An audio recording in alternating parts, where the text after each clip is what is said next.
मनाविरुद्ध लग्न. सान्वीला तिच्या आयुष्यात स्वतःच्या मनाने जगायचं होतं. शिक्षण पूर्ण करून मोठे अधिकारी बनायचं होतं. पण तिच्या घरच्यांना तिचं स्वप्न कधीच समजलं नाही.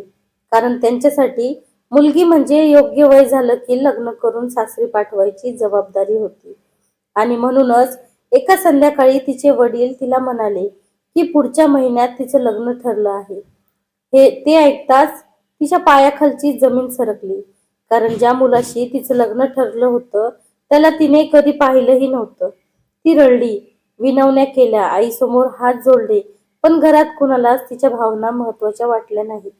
तिच्या मनात फक्त एकच विचार चालू होता की आयुष्यभराचं नातं इतकं सहज दुसऱ्याच्या निर्णयावर कसं ठरू शकतं. लग्नाच्या तयारीला घरात सुरुवात झाली. नातेवाईक येऊ लागले. सगळ्यांच्या चेहऱ्यावर आनंद होता. पण सान्वीच्या चेहऱ्यावर हसू दिवसेदिवस हरवत चाललं होतं. ती रात्री उशिरापर्यंत छताकडे बघत रडत बसायची आणि मनात देवाला विचारायची की तिची चूक काय आहे. लग्नाचा दिवस जवळ येत गेला तशी तिची भीती वाढत गेली.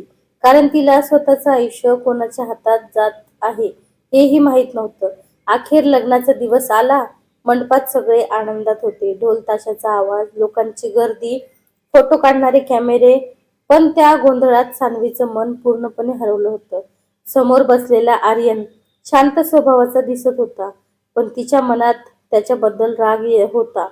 कारण तिला वाटलं होतं की त्यालाही तिच्या इच्छेविरुद्ध हे लग्न मान्य असेल. लग्नाचे विधी सुरू झाले आणि प्रत्येक मंत्रासोबत सान्वीला असं वाटत होतं की तिची स्वप्न एक एक करून तिच्यापासून दूर जात आहेत.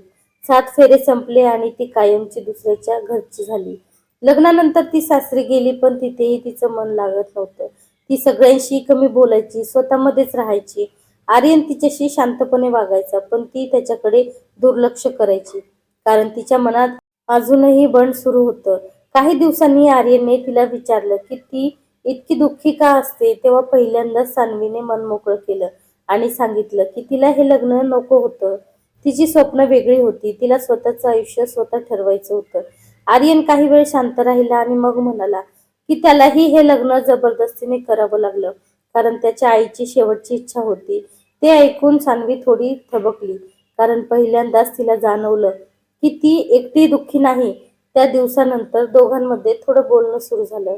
आर्यन तिच्या आवडी समजून घेण्याचा प्रयत्न करू लागला.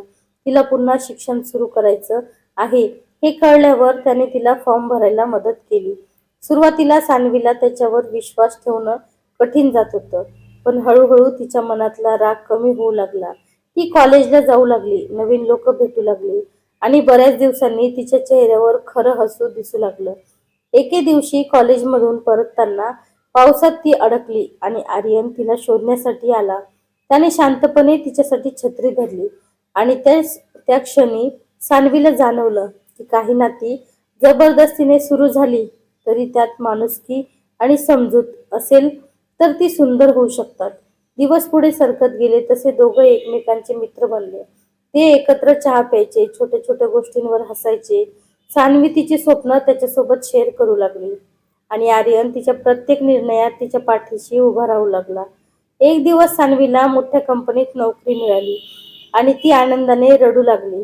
कारण तिला वाटलं नव्हतं की लग्नानंतरही तिची स्वप्न पूर्ण होऊ शकतात. तिने आर्यनकडे पाहिलं आणि पहिल्यांदाच मनापासून त्याचे आभार मानले. आर्यन फक्त हसला आणि म्हणाला की नातं तेव्हाच टिकतं जेव्हा दोघे एकमेकांची स्वप्न जपतात. त्या दिवसानंतर सान्वीच्या मनातलं दुःख हळूहळू प्रेमात बदलू लागलं. ती आता स्वतःहून त्याची वाट बघायची, त्याच्यासाठी चहा बनवायची. त्याच्या थकलेल्या चेहऱ्यावरचं हसू पाहून तिलाही आनंद व्हायचा.